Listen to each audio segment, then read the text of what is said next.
एक दिन एक भिखारी सड़क पर टहल रहा था। अचानक से उसे बहुत भूख लगी। कुछ दूर जाने के बाद उसे एक विशाल द्वार वाला एक घर दिखाई दिया।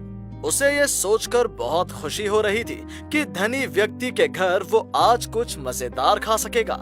वही सोचते सोचते वो घर के दरबान से कहता है, मैं भूखा हूँ, कुछ खाने को मिलेगा भैया?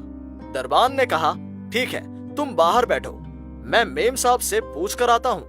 भिखारी बोला, ठीक है भैया। दरबान अंदर गया तो भिखारी ने देखा कि एक बड़े सुंदर पिंजरे के अंदर एक बहुत ही सुंदर कुत्ता था। उसके सामने एक थाली है जिसमें ढेर सारा मांस है। उसे देखकर वो और भी खुश हुआ।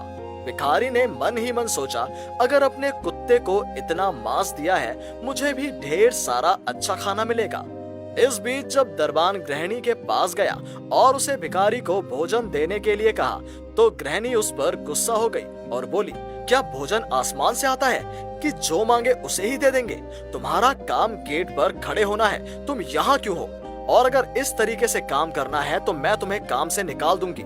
थोड़ा खाना मांगने आया और बहुत कुछ सुना।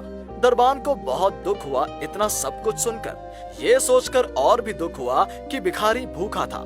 जाकर उसे कैसे बता सकता था कि इतना बड़ा घर उनके पास है, फिर भी एक आदमी को खिलाने के लिए भोजन नहीं है।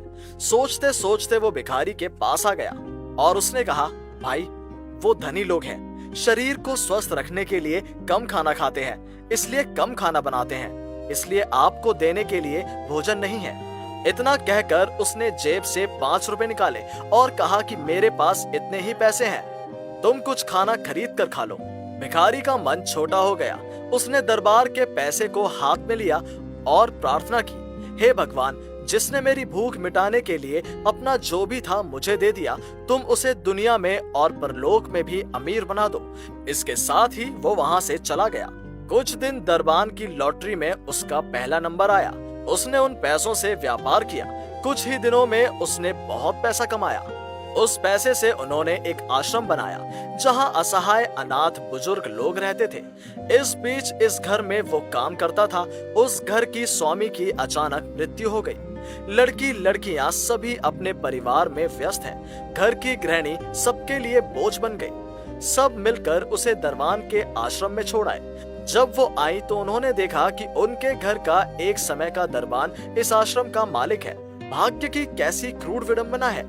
उस दिन का भिखारी भी है आश्रम में। यहाँ मैं ये कहना चाहता हूँ कि कभी भी असहाय भूखे को वापस मत भेज देना। कितना समय, कितना खाना हम कूड़ेदान में फेंक देते हैं, लेकिन थोड़े खाने के लिए कितने लोग सड़कों पर घूम रहे हैं। आपकी थोड़ी सी सहानुभूति किसी के चेहरे पर मुस्कान ला सकती है। आपके पास जो कुछ भी है उसी से मदद के लिए हाथ बढ़ाएं, क्योंकि किसकी नीयत कहाँ है कोई नहीं जानता।